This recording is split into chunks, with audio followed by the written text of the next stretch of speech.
Hi, everybody. My name is Scott Hilton-Clarke. I'm zooming in from Port of Spain, Trinidad and Tobago, and I'm your host for the webinar series, Building Sustainable Growth. Really happy to have everyone here with us. This is episode 2.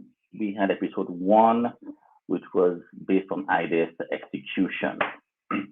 Today, I feel like I have one of the best jobs in the world because I have the privilege of not just meeting, but interviewing our region's most exciting, knowledgeable, and successful entrepreneurs and co-founders. And today, I have to tell you, we're in for a real treat. I'll introduce the guests in a little bit, but please get ready to participate. Please put in your questions. This is in service of you, so questions, comments, please. Hey, Julie, good to see you. So first off, let me just do an acknowledgement to Tech Beach Retreats, a nudge, right? Please follow us on Instagram, Facebook, LinkedIn, and YouTube. And so before I introduce our guest, I just want to say we cannot talk about sustainable growth without really talking about digital strategy, a digital marketplace. And I think the one thing that the pandemic really taught us is that this is a really important element of business. Many businesses were really trying to catch up and struggle to really come up with something digitally based, given what happened with the pandemic. And luckily for us, we just have some wonderful guests, a lot of experience in this particular domain. So I'm really excited. I'm going to introduce, first of all, from Kingston, Jamaica, Naomi Garrick. Welcome, Naomi. Naomi is a PR consultant and personal brand strategist with Garrick Communications.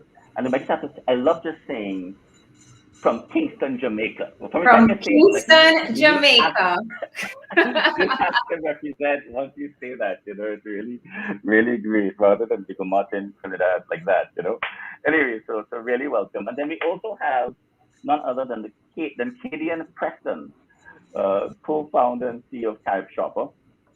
So welcome. Hi, everyone. Right? Thanks, Scott. Hi, Naomi. Great. Hey, Kadion. Great. So before we start rocking and rolling, just want Kadion's also from Kingston, Jamaica. He's just not streaming from there today. That's right. I know he's streaming from Miami. That's right. Miami, man, where things seem to be COVID free. You know what I mean? They're enjoying life in Miami, but that's what I understand. I'm kidding you, Kadion, but no, really, really wonderful. So I have 2 Jamaicans in the house, 2 Yardies representing today, but really looking forward to today's conversation.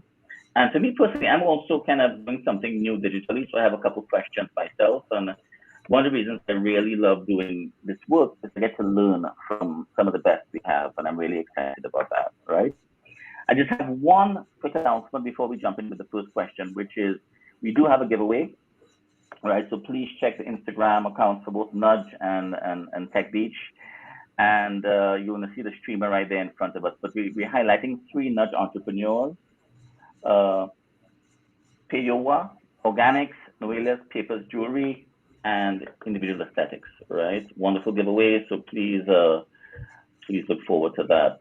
So Naomi, I'm going to begin with you. My first question, I love people streaming in just to get to know you a little bit. So I'd love to hear a little bit about, and I know you're wearing 2 hats in your business, right? But I'd love to hear how you started, a bit of your origin story, how you started your business, but also any interesting twists and plots along the way in your origin story that you'd love to share, because I think that's what makes entrepreneurship. We all have some great stories like to share from that perspective. But if you can kind of kick us off with that, it'd be great. Sure. So many interesting twists and plots that actually got me here. So thank you, Scott. So for those who are meeting me for the first time, my name is Naomi Garrick. I'm also known as the PR chick, personal branding coach, but I'm also the founder of Garrick Communications, which is a boutique PR agency here in Kingston, Jamaica. But what a lot of people may not know about me is that I actually studied hotel and tourism management because I always thought that I was going to be this hotel owner and I'd have my pair of jet skis on the beach and me and my best friend would be jet skiing every day after work. Until I worked in the hospitality industry and realized that when my lecturers said that the hospitality industry is a 24-hour industry, it really is a 24-hour industry, especially when you live on property. And at the time, I was working at Grand Lido Negril, which was one of Jamaica's most premier hotels in Negril. And it was a great experience, but I also realized very quickly that this might not be the right lifestyle for me.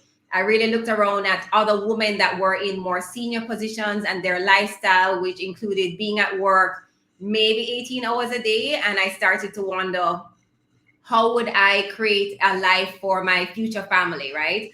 For a husband, for children, if I'm always at work, which is what I saw around me all the time. I made a decision very quickly. I'm very good at that, to move back to Kingston. Not knowing what I was going to do, because I actually did not complete my degree in hotel and tourism management. I still have not passed statistics at the University of the West Indies. And so I came back to Kingston trying to figure out, okay, so we don't want to do hospitality, but we don't have a degree. What are we going to do? The great thing was that I actually worked in sales and marketing during my hotel experience. And so I was approached by Kimani Robinson, who was the founder of RETV, which was like our BET of the Caribbean at the time. And he approached me about a job as a sales manager. And so I thought, okay, well, I have sales experience. Let me try that. I ended up working there for over 5 years and became the sales and marketing manager for the company. But after my 5-year period there, I actually became pregnant with my son. And again, I made another quick decision that, okay, maybe going to all these events and parties and hanging out with all the artists and entertainers may not be the best lifestyle for me right now. And so I made another decision to enter back into hospitality, but as a corporate communications manager for the opening of this great hotel in Kingston, the Spanish Court Hotel. Because I realized that my experience working in media, I was actually able to make all these real connections with the people behind the scenes, the actual decision makers, the editors, the producers, the people that determine what we see and hear on the news. And so because of those relationships and my experience in hospitality, it was very easy for me to fit into that role. And after about 3 months working with that opening for the hotel, I took the leap of faith as an entrepreneur because I saw an opportunity for PR in Jamaica. Because at the time, we only had advertising agencies that maybe had an account executive that was dedicated to PR, but not someone or a company that focused solely on PR, especially in the lifestyle space. And so I jumped right in, and I'm happy to say that Garrick Communications is 12 years old this month. We've never advertised our business. It has been through recommendations and referrals, and I'm hoping our work speaks for itself. And that was a journey to PR. And I'll quickly just share that for the last 3 years, I've been doing personal branding. I get a lot of fulfillment out of helping entrepreneurs, especially and executives, to really understand what their unique value is and how to share that with their ideal audience. And so I've created workbooks and courses and all kinds of different products and services to make that journey a lot easier for them. So that's a mishmash of my origin story to where I am today. Fantastic. Wow. Thank you so much for sharing that. Before I move to Kadion, a couple of things you said really struck a chord with me. First of all, I really get your ability to just make quick decisions and pivot, which is really a really powerful skill for an entrepreneur. I owned a restaurant once in Boston, Massachusetts, in Cambridge, actually, and for 9 years. And the restaurant failed for 9 years. Like, this just failed for 9 years. So the idea of seeing where something's not working and making a quick decision is really, really paramount. And then I had to smile when you talked about statistics, because most of us who, we've all had our own statistics course experience. Oh my gosh. Right? So the worst. I think I did it like at least 3 times, to the point that my course no longer exists anymore. So I will never be able to get that degree unless I did over the whole 4 years again. Brilliant. So what I want to come back in something you mentioned, right? I just find it fascinating when you talk about personal brand strategy. to take something that seems so personal and live and you're able to make that work from a digital perspective. So I can't wait to we're going to jump in on that when we get into the main, Sure. some of the other main questions, all right? So getting you ready. Kadion, tell us about your origin story and any interesting twists and turns, man. I know you would have some, for sure. Oh boy. Well, I think I made the same mistake you did, but I held on to the restaurant for 4 years, Scott. Yeah. And Naomi has always been a great marketer and PR chick. I've known her since I was a teenager. And she's always stood out. So she knows how to pull in the right audiences. Wow, thank you. No, it's a pleasure to be here. No, for all the newcomers, I'm Kadion Preston, CEO of Caribshopper. Caribshopper is the e-commerce marketplace that's bringing Caribbean culture closer to those who live away from home, and also we're focused on taking Caribbean culture from where it's at today to the entire world. Actually, our goal is to make it as dominant as our other influences. Jamaica, Trinidad, we have influenced so many things across the world. It's time the world meets our products. So Caribshopper, that's our mission and that's our assignment. My story, Scott, let's see, let's go back to careers. Moved to New York, went on to college. First internship in '98 was with Yahoo, which was mind-blowing, which was luck. And in anything that you're doing, you have to have a little bit of luck, and you also have to have that decisive decision making that Naomi does. I mean, I think what gave me that opportunity when Yahoo was Google of the world was just new to New York and signing up for school. And they said, if you're looking for internships, come in, and nobody was going that line. So I said, I'm beelining in that line, and I put my name down, and I'm in the mailroom at Yahoo. But graduated from the mailroom at Yahoo easily. One day sitting in the lunchroom, and the CEO of Yahoo Desktop News, which is now Yahoo Ticker, which is Yahoo Finance now, was sitting in the lunchroom. They're normally not in the lunchroom. We're in the Empire State Building. And I saw him, and everybody was, waving from afar. I went over and shook his hand and said, hi, my name is Kadion Preston, and I'm working in the mailroom, and I'm an intern, and very impressed at what you're doing. And then he asked me more questions about me. And from that conversation, he invited me to sit down. From that conversation, I basically became his shadow for the time that I worked at Yahoo, and literally went to top meetings. When I checked in after school, I would clock in at the mailroom and go straight up to the 76th floor into his offices and sit in meetings and get thrown in different departments to try and figure out what I want to do in school. At the time, my older brother and business partner was a programmer, and I wasn't sure what I wanted to do, whether I wanted to do engineering or programming, or I really just wanted to be an entrepreneur, which that was always my end goal anyway. So long story short, I chose engineering, graduated, and started working on Wall Street. Eventually, my brother and I, we started our own dev shop in New York, and then hightailed it out of New York to Miami. And we've had that business for probably 15 years. We exited that, and we were like towards the tail end of that business. We're like, what's next for us? And we always knew that we wanted to do something in the Caribbean. Growing up, we had a very strong influence from our parents. Our father was an engineer at JPS forever, and my mom was the entrepreneur, and she's the one that we learned. Actually, we learned both lessons from them, right? So she was decisive, aggressive, and not fearful of anything. My father was steady and consistent and reliable, right? That those two contrasts kind of created what you see here. So I'm crazy, I'm not fearful, and definitely not. I'm very reliable, but definitely not consistent. So, interestingly, so long story short, We looked at where we could impact with our years of experience in technology. We said e-commerce on both sides of e-commerce in 2016. That's when the journey in Caribshopper started, interestingly.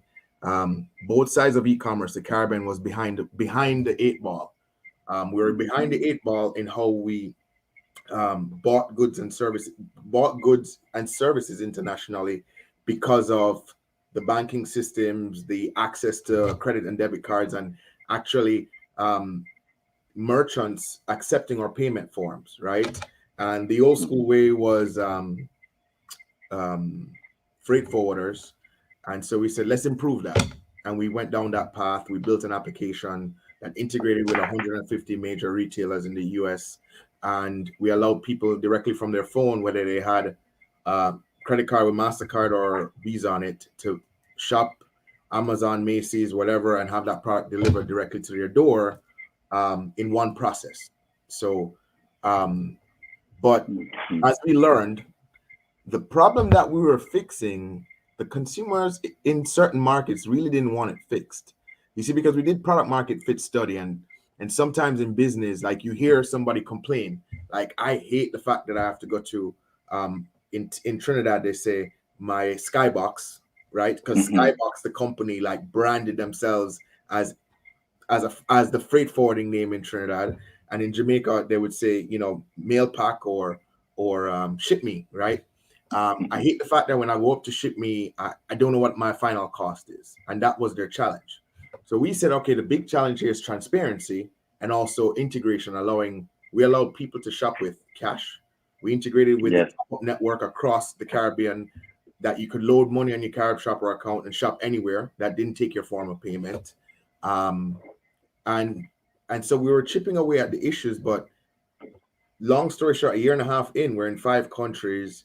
We're doing well in the smaller countries. We're doing well in Cayman, Antigua, and Turks and Caicos. We're fighting the good fight with my good friend Kari Robinson and the freight forwarders of Jamaica.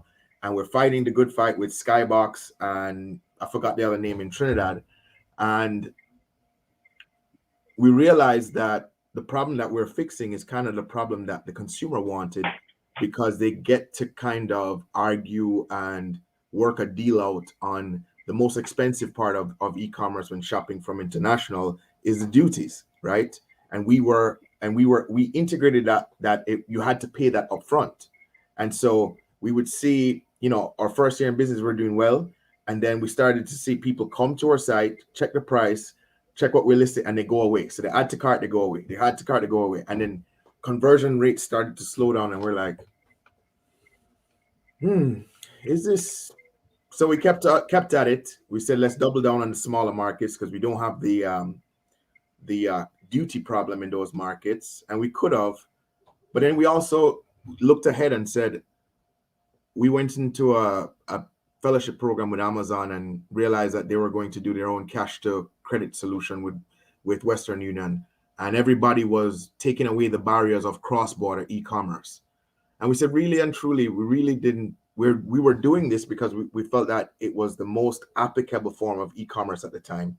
But where our heart was in growing the Caribbean, right? Coming from entrepreneurs, building Jamaica, building Trinidad, building the Caribbean, being bigger than just beaches, sands, music, and weed in some places and carnival in some places, right? So 2019, my brother and I sat down and says, is this good use of capital? Is this the way we want to, will this market close in on us? And we made a decision, yes, it is, based on the information that we've been able to research and get.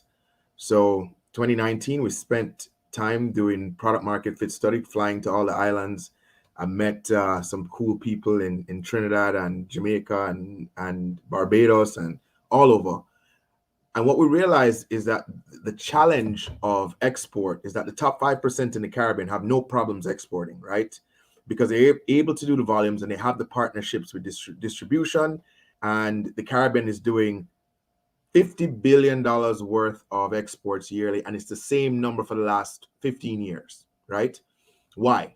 Because the newcomers, right, now that the world is flat, the internet has flattened the world, right? In the 70s, the Caribbean was strong for textiles.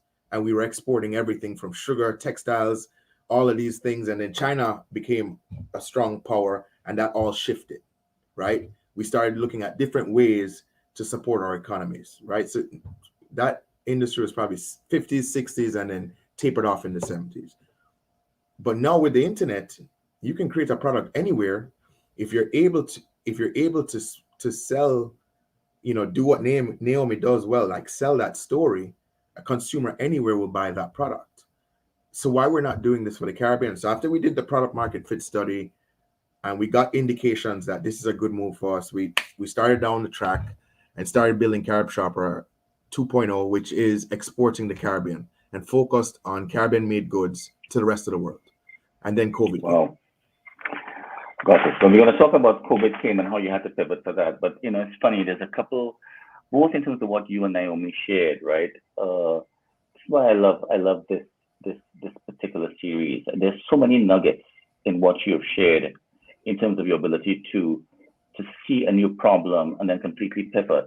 But what I loved in particular was you walking across the lunchroom to have that conversation with the CEO, right? And I feel a lot of people that I coach, oftentimes when we see an exponential jump in somebody's either career or situation, it's out of a relationship. It's not typically out of a technical thing, right? Unless you're inventing something. So I found that quite fascinating. And I also love kind of the juxtaposition between your mom and your dad as well.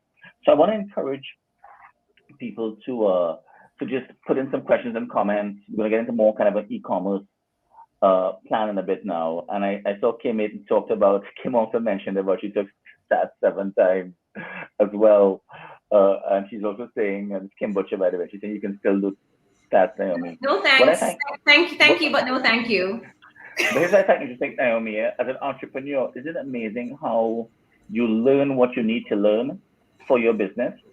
Yeah. All of a sudden, you tune in. So you know the stats you need to know for your business. It's very interesting how all of a sudden like that. So it's kind of like really, really good. But Naomi, back to you on a bit in terms of how when you made the transition with your kind of personal, and I'm curious really about being a personal brand strategist. What were some of the challenges that you faced in moving to that platform? And I'm asking from a very personal perspective because I do a lot of work selling to businesses. Yes. And I have an offer coming out going to consumers. And it's a bit daunting in terms of doing videos and all those types of things. I'm just curious as to what showed up for you as you did that and how were you able to do it? Yeah. Sure. So it was very interesting, and I actually didn't include this in the origin story. But how I ended up even becoming a personal branding coach is in 2017, I made a decision to step out from behind the scenes, right? Because as a PR strategist or consultant, my job is to really guide other people and tell them what to do, how to do a media interview, how to show up, right, for their brands. And I was the person that was behind the scenes. And I decided in 2017, I was going to apply for all of these coaching programs and fellowships and put myself out there a bit. And in one of my coaching sessions, our coach said to us, we need to find a way that we can make money in our sleep, right? Make that nocturnal revenue. And the example she gave was like creating a book where you put all the effort in one time and then you continuously reap the rewards. And I thought about it and I wasn't sure what I would write about. I started drafting something about, PR and communications. But then I was thinking, how many people are really going to buy this book other than the CariMax students at UE? And then, people talk about things being downloaded into their brains. And I remember one night I woke up at about 3:00 in the morning and I just started thinking that I should share my journey to how even without a degree, I was able to actually use my personal brand and relationships and how I showed up for the world just as myself to actually propel my career.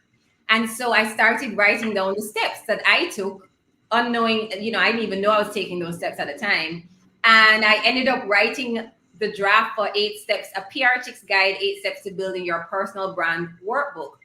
And that happened in about October, and I launched my book in March. Still not thinking that I'd become a personal branding coach. I was actually just trying to make that nocturnal revenue that she spoke of. But it led to me being asked to do speaking engagements, which was a challenge for me because, again, I am behind the scenes, and speaking engagements, including this one, makes me very, very anxious.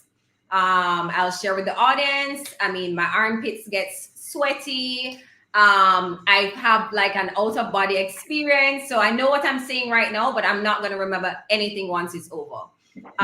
Because I just have to channel myself into this space, because I know that as nervous as I am, I'm going to share something of value with an audience that needs to hear it.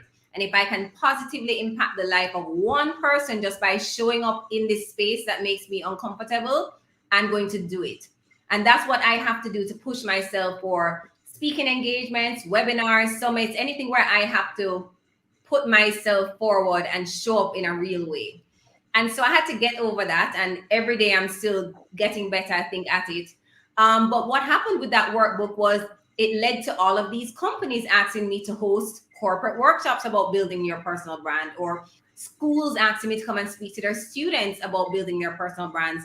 And then people started asking for other kinds of services. So, over the last 3 years, I've been able to create all these different types of programs to fit anyone that's on their personal branding journey, whether you are a student, an entrepreneur, an executive, or even an established corporate executive.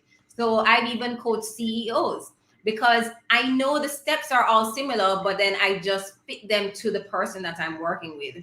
And as I mentioned earlier, for me, the fulfillment, I'm used to bringing brands to the forefront. I've worked with over 100 different brands, including local and international brands.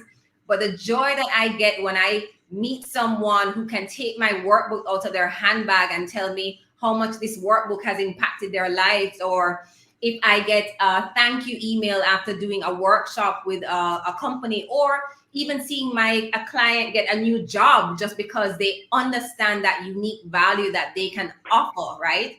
I think a lot of us get bogged down because, and we'll talk about, as you said, the digital space right now, especially the internet has become the great equalizer for all of us. As Kadion kind of mentioned, right? We all have access, and we all have an opportunity to show up with our products or services. And it's how we are actually utilizing this space. And this is the thing, people get, very frustrated when they see, like, for example, an insurance advisor where we have like 5,000 insurance advisors in Jamaica, and you're all showing up on LinkedIn as an insurance advisor. How do I use my own experience and my journey and my talent and my expertise and combine that to really show what my value is as an insurance advisor, so I can communicate that effectively to my ideal audience? And that's essentially what I try to do as a personal branding coach. Is I really try to listen to someone's story and see how we can use that experience, education, and just life lessons, really, to find out what their unique offering is, so that we can now communicate that effectively. And that's really what I do, and I really get a lot of pleasure out of that. Hey, Kemoy. Kemoy is one of my clients. Fantastic. No, it's great. I have to say, Naomi, what you just shared is just so inspiring to me, in terms of, for somebody that's in PR and is anxious about being in public. I can't think of a better definition of courage. Than what? Than that. A better definition of courage. Oh. Than that. But what you said is so wonderful, is that it's out of service to the people that you work with, and that you can make a difference. With that's kids. For me. I love it. So that's what works. So really, really thank you for sharing that. And I'm also finding it amazing that you started off with just one idea of nocturnal revenue, and how once you started speaking, how things just evolved and opened up. Really quite phenomenal. Into multiple revenue streams. Wonderful. I want to, at some point, we want to talk about different actual platforms and some more technical things that you do and you use to make that to come to life. Absolutely. Kadion, where I'd love to take the conversation with you a bit is, I love when as Caribbean people we have big goals, and I love your goal of taking Caribbean culture to the world, right? And I think I really believe there's an insatiable market. There's enough evidence to say that there is such a market for what we have to offer that is so attractive for folks, right? I guess my question is in as you say in the Caribshopper 2.0 model, right? How are you thinking about um, online communities, things like that, to and e-commerce and the digital kind of experience to move you forward in that with the diaspora, et cetera, et cetera. What are some of the things you're looking at in that domain? So thanks, Scott. Interestingly, um, at Caribshopper, we say our first customer is the merchant, the creator, right? Because without the product, we can't sell anything, and we can't take anything from marginal to world scale, right? So the the reality, we started building our community around the creators because we're very intentional in that for our marketplace, we deal directly with the manufacturers, right? The owners, the product owners, whether small, medium, or large. So we don't allow resellers on our platform so that we can build a community around that. Because whatever learnings that's happening, and we have every month we have what we call a merchant meetup, where we have a Zoom call with the merchants. We have either a testimonial from other merchants on what's working for them, what changes we're implementing, how we're doing it, how we think they should change direction. And we had lofty goals in the beginning to start, segregating off into an incubator to take our products from marginal to mainstream, right? And we'll get to that. I think the greatest challenge we have today in building a community is building a community within the region itself, right? That's number one. The diaspora, interestingly, when you analyze them, they're always together. They're always a part of the community. We're actually more separated at home than abroad, because the relatableness in being not the majority away from home, people normally find those cliques and come together. So finding the communities, whether it be the TT community or the Jamaican community, or as we expand to other markets, there is main points of locations, whether it be Facebook groups, it be their favorite entertainer or news source, right? But in our goals to build a community on the diaspora, we're trying to bring that community to us by storytelling, right? We're telling stories of our merchants, and we started that process, and we expect to build on it. And over time, as people come into if you look on our Instagram, if you look on our Facebook, it's primarily around the merchant and their story and their product and why it's so special, right? And we're going to expand on that to build the community around that, right? Because the second most important emotion to a human is where they belong, right? So it's love is number one. The second most important emotion is that belongingness, right? Your community. What are you part of? And so myself living in the US, I know I always want to be a part of that community. I'm a Jamaican, I'm proud of it. And there's nothing more important outside of family and loved ones. But the reality is that's our intention, and that's how we plan to disrupt building community on the merchant side and building community on the consumer side. So let me just piggyback on something. On the merchant side, what are you using Zoom, things like that, or are there Oh, other things that you're looking to? What are you, do you find that there are other tools that could be interesting to really make that more personal feel, or so how are you actually getting that so community today we're going, or what using other Zoom. techniques you have? Yeah. So today we're using Zoom for the merchants, and we have WhatsApp groups that we use to quickly communicate different initiatives, and of course the regular email. But we haven't looked into technology being the source of that. yet. We're good with Zoom and having bi-weekly meetings and getting the community together, and it is an open forum, so the conversations are good, and so for now we're not using any specific tools. We're using Zoom, and we're building that from there. Okay, very good. So, Katie, I'm going to come back to you to talk about e-commerce in particular, because I know with your Caribshopper business, you definitely have something to say. You probably know a lot about e-commerce and the challenges of e-commerce in the Caribbean, and one of the models where you actually went to cash, kind of as a model, right? In one of the iterations of the business. So Naomi, I guess what I'm really curious about is getting a little tactical. When you started to move from creating more of a product and an offering around, what are some of the tools that you were able to leverage for that, and have you been able to kind of go outside and tap into the diaspora market as well with your offerings, or how has that gone for you from that perspective? Sure. So I like to test and measure, right? So I try a lot of different things to see what works best for me, especially as someone being new into this entire space. So I started off with a workbook. Of course, it's available on Amazon as well. So that's a digital, you can buy the book on Amazon, but then I also created a digital version that's fillable so that you can purchase that on my sales page.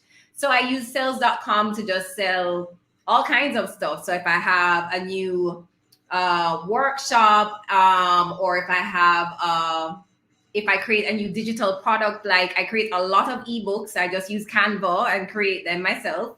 And then I sell them on my sales page. Sometimes I'll create bundles and I'll sell them together. So you can buy 5 ebooks, right? So I play around with different platforms just to see what works. So I will utilize PayPal and I utilize Stripe. Luckily, because I'm a dual citizen of the US and Jamaica, so I get to have a Stripe account because I have a US bank account. But I'm also looking at some of the local or Caribbean payment options as well, because I want to make it easy for my clients to have access to whatever I have to offer. I also started utilizing platforms like Kajabi, where I host my online courses. So I have 2 courses online that includes videos. That for the first set I shot with my own phone, guys. So you really don't have to have all the money to like create these things. You know, I had a coach that once told me that done is better than perfect. We can perfect it later, but sometimes if we're waiting on perfection, it's not going to get done. And so the first course I did, I actually shot with my iPhone. I created the worksheets in Canva. I had Kemoy, who is one of my great clients, to review the entire course and experience it first so that she could tell me her thoughts and any changes. And now I have a second one that I had professionally shot for me. So it looks more finessed. And I did the worksheets again in Canva. And it's available online. So I'm always trying out all these different things and looking to changes in the market. Of course, I host webinars on Zoom. I've hosted webinars using Webinar Jam. I'm always trying out new platforms to see what works best for me.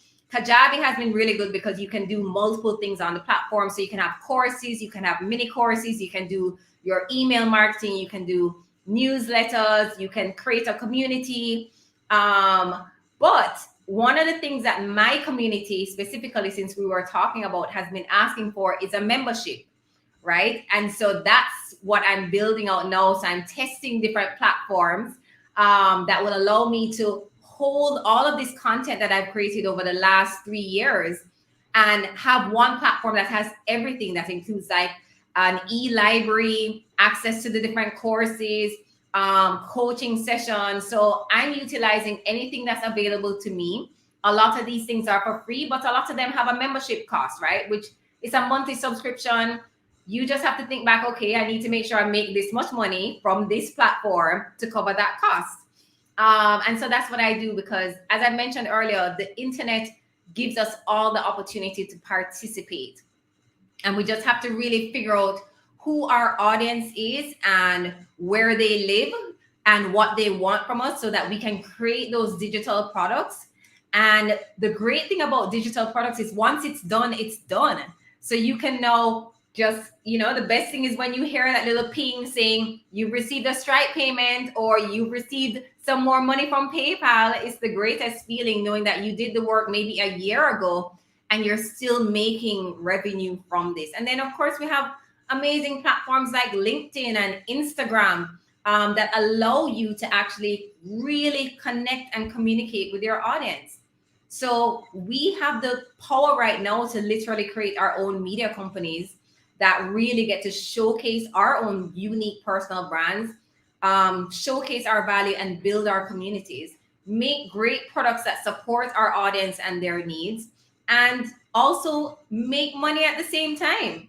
So, I think there's so many great opportunities now, and don't be afraid to test and measure and try new things. I have canceled subscriptions that I realized after a while it doesn't work for me. I mean, I went to ClickFunnels in Tennessee to learn about their platform. I've done so many different things, but at the end of the day, I have to choose the platforms and the products that work best for my audience. You mentioned the Caribbean. When I look at my analytics after doing a webinar, I am amazed at the audience that's in Cayman, Barbados, and Trinidad specifically, even on my Instagram platform. But outside of that, I have people in London, Nigeria, Canada.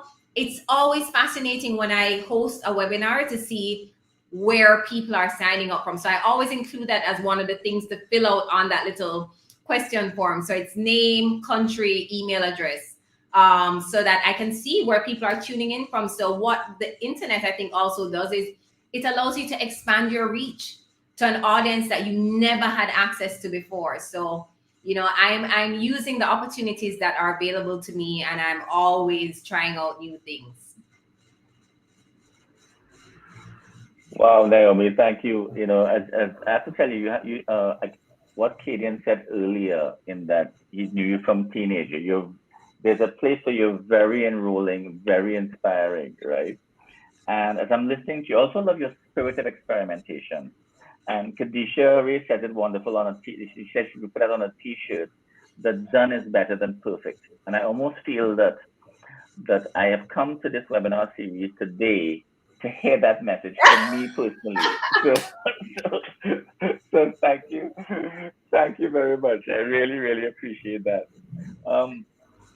I just have one quick thought though. With all this work that you're doing, you would, do you love to write? There's a lot of writing you're talking about now and back and forth. Do you get support with writing? I'm just curious from that perspective. Sure. So funny enough, if I didn't get into hospitality and tourism, I want to do something in languages or literature.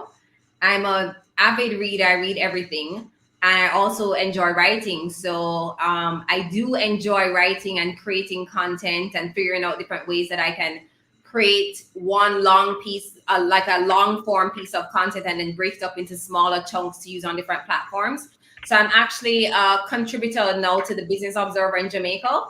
And so I try to provide them with articles about personal branding that I think can help their audience. And then I will use that article and create smaller pieces of content that I can use across different platforms. So currently it's just me. So I just do that. I actually literally just got approved as an contributor today to the entrepreneur.com's leadership network. So wow. As of today, I'll be writing articles for entrepreneur.com. So I'm super excited about that. And it will just congratulations. Help, the credibility for my own personal brand and reach a much wider audience. So I literally just got that email before logging on to this today. So yes, I love to write. Fantastic. Congratulations. Long story long. Really. Brilliant. All right, perfect. So I want to switch over to Kadion, and I want to give so Kadion has a lot of experience as an entrepreneur. I know that you were part of one of the Tech Beach, one of the cohort tech stars, in terms of one of the world's top incubators. And you said something just now, which is the way you said it, we had all these plans, this, that, and then the pandemic hit, like that, So I wanted to kind of go into a bit of wisdom mode, right? Because I think there are a number of people on this call that are either entrepreneurs themselves or looking to put their toe in the water towards entrepreneurship. But I'm just wondering, Kadion, if you kind of look back a bit, especially with the pandemic, where I would like, I like to say a major reset button was hit in March 2020, right? Who was an expert in February in some things was not an expert in March. And that gave me a lot of confidence personally, because I was like, okay, nobody knows what's going on, right? How have you, what advice do you have for entrepreneurs who have been kind of weathering the pandemic, and just in general as you look back, in terms of some lessons you'd like to share with the audience today? Sure. I mean, I think, by the way, first of all, Naomi, congratulations on entrepreneur.com. Thank you. That was me just testing and measuring, trying something out, and I got a great response. So yeah, so back to your question, Scott. Sorry about that. As entrepreneurs, right? So let's talk about COVID. COVID happens. Everybody's unsure what's going to happen, right? There's nobody here on this webinar or anywhere that can say that they didn't have fear, right?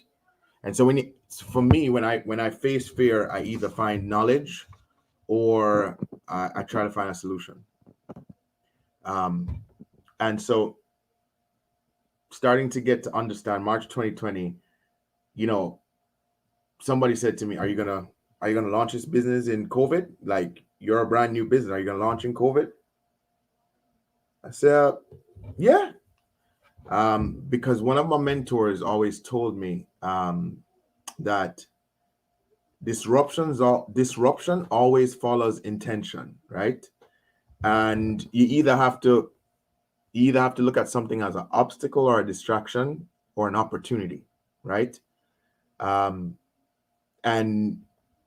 long time ago, I learned that while hurricanes are destructive, right, it's an opportunity for growth. While wars are dismantling society, it's also an opportunity for wealth, right?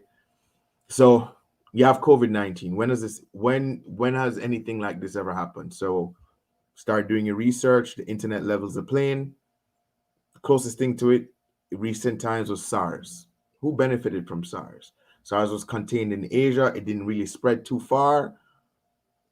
But interestingly, once I started reading, I noticed that a company named Alibaba blew up after SARS because people couldn't travel to Asia anymore to do business face to face. And the adoption of Alibaba and what they were trying to do changed the human behavior. It also changed the business behavior in how businesses from all over the world dealt with the West. Now they were comfortable in doing it online instead of jumping on a plane, flying into Asia and doing their business face to face. Okay, we are doing something different. Travel is going to be restricted. We saw that right off the bat. Livelihoods are going to be in trouble.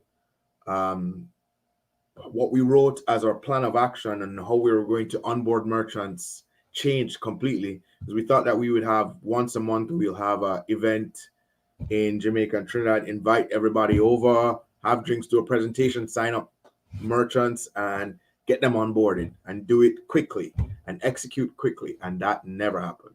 We went the slow crawl way. We had to do phone calls. How are you doing? It's time to look at another way of making business if the country shut down. The Caribbean went extremely hard on their restrictions, which even made it difficult. Made it more difficult at the time. And then we're building a team. I'm building a team, and everybody is home. Everybody is somewhere else in the world. So it was a challenge. We had to learn new skills. But once, as an entrepreneur, so before I go off on a tangent, you ask yourself this question: what's happening to you right now? Is it an obstacle? Is it a distraction, or is it an opportunity based on your business? For our business, it was an opportunity. It was an opportunity to help manufacturers in the Caribbean sell internationally. It was also an opportunity to go digital. That was the move, right? Touchless society. So it became more prevalent to people where they need to be, where they need to pivot to, because they can't open their storefronts, right? It became clearer to governments, partners, infrastructure that needed to go in place, that those infrastructures, that long drawn out process that the Caribbean takes to get anything done, changed, right? We were at 18% credit card penetration for Visa and MasterCard. That went up to 23 by March 2021, right? That's a move. The 18% took place in 10 years, and the other 3% happened, very quickly on the circumstances, and adoption by merchants to go digital happened very quickly. It would have been a slower crawl. It would have been more of an obstacle. So we looked at it as an opportunity, and we executed on that. And we had to change the way we thought we were going to conduct business and do it digitally. And the team is spread out. It's still spread out. Luckily for us, we have an office in Jamaica and in TT. And now that things aren't as busy, now we can come together and create some innovation, because a distributed workforce, it's a lot of meetings, it's a lot of understanding, it's a lot of new people to meet, personalities to get used to. So for me, my ideas to an entrepreneur is identify if the problem is a disruption, obstacle, or an opportunity. And once you've done your research, and once you've made a decision on what it is, you can make a decision on which way to go. Well, Kadion, thank you so much for that. Specifically, you're not only just giving that as a model in terms of what that mentor told you, but kind of walking us through that with your business. Really generous as you think that through. I also think we are all struggling with some version of working online, cameras on, cameras off, hybrid. What does that look like? When somebody is not there and it's hybrid, it almost seems like a little more difficult. So all sorts of stuff we have to kind of work through. So I really, really appreciate that. So Naomi, let me ask you a question, but I want to change it up a bit in terms of advice that you would have to give as you have been on your entrepreneurial journey. That's been really, really inspiring. A number of pivots, and I just love how 3 a.m, the stream of consciousness came to you, and you're like, okay, this is what I want to write about. And you just got it done, within literally 6 months or 7 months from March. You said it was March, then boom, right? Yeah. So I guess if there is, let's say a young person, they're 16. Let's say they're in St. Vincent. I went to Beckway 2-3 years ago, and I was just surprised when I saw just how small the island was, right? And I saw this kid looking out, about 16, just looking out on the jetty, and just wondering in terms of what are the career prospects for her, right? You can go to the capital of St. Vincent, maybe like that bank or whatever. Mm-hmm. But let's just say that this person knew that as many of the kids nowadays complain about school. Let's say she knows that she wants to be an entrepreneur. She wants to own a business, right? Right. What advice would you give to her if you had to kind of say, look, think of this one thing to think about? What would come to mind for you to share with her to think about if she wanted to go on that journey? You know what, Scott, as you were talking about that, I started thinking about my son, right? Because he's 15, so he's close to 16 now. And he's at this stage of life where, well, we're told we should know what we want to do, right? We do CX exams or CSEC that we're supposed to pick subjects that are aligned with our career. And then at 18 or 16, 17, you're doing A-level exams, which again determines where you go to university or SAT. And to be honest, looking back, it's a lot of pressure for a young person if you really are not sure what you want to do. And so the advice that I'm currently giving my son, who to me seems to be multi-talented in different creative areas, is to try things, right? To have the experiences first, to see, do I maybe this thing sounds great, but do I actually really like it? I think the opportunity that this generation has that we did not have is this access to information. So you have no excuse not to do a quick Google search to look for different things in the area that you're interested in, or even as an entrepreneur, to get mentorship from people that you don't know personally, but you now have access to them online, to read these books, or just to explore.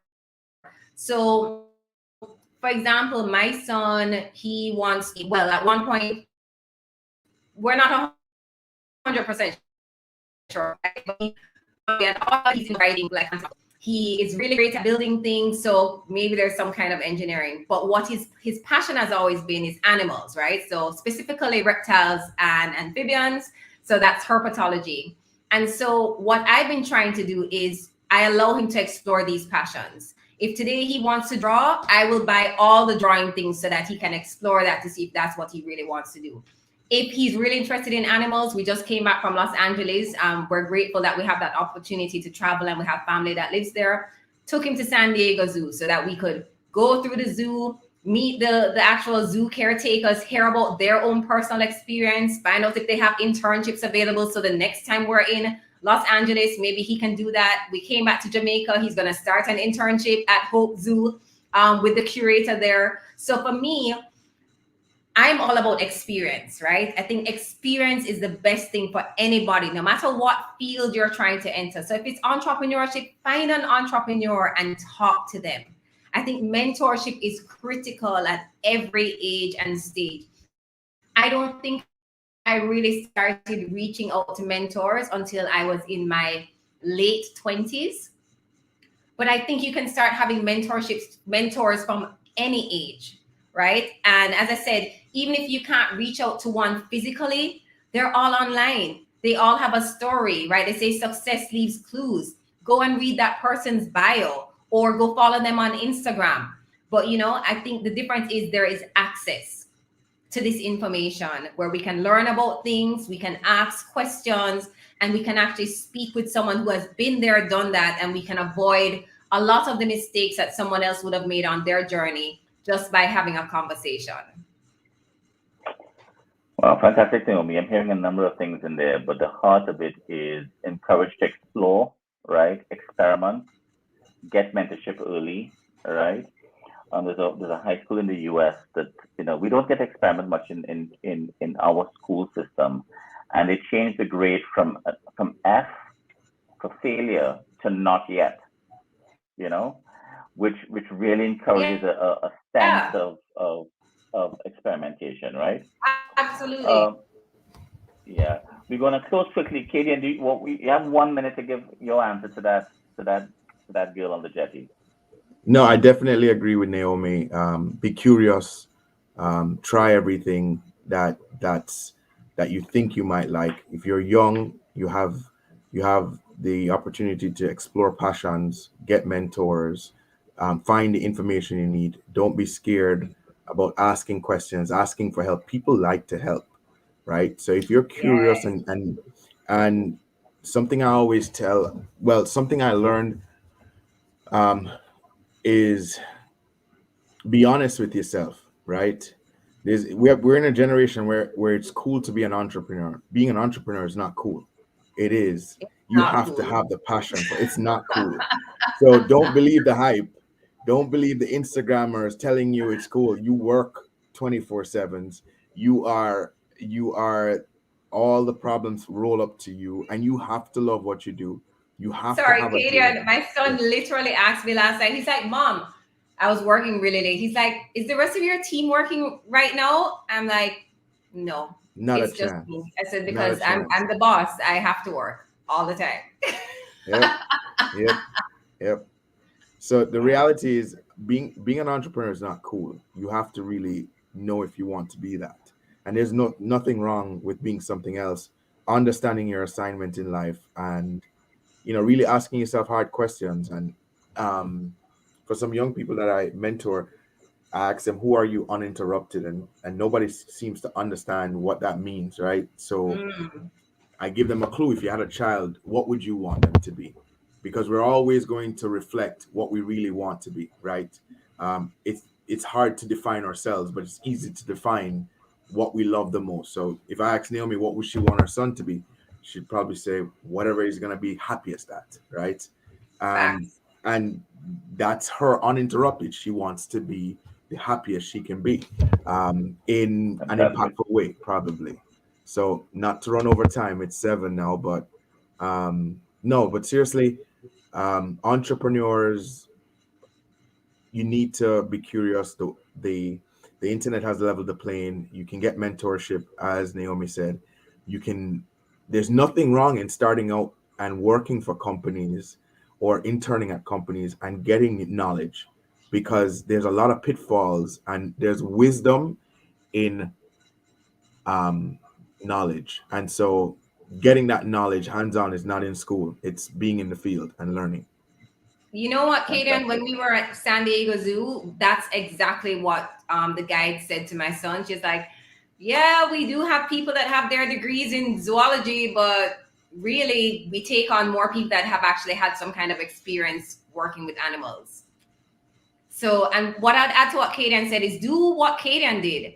If you see an opportunity to walk up and shake the hand or meet or say a word to someone that inspires you or someone that you want to mentor you, do that. Like, you will be surprised at the doors that will open for you if you just take that leap of faith. So don't be afraid to step out and show up and say what you need to say to the people that matter to you.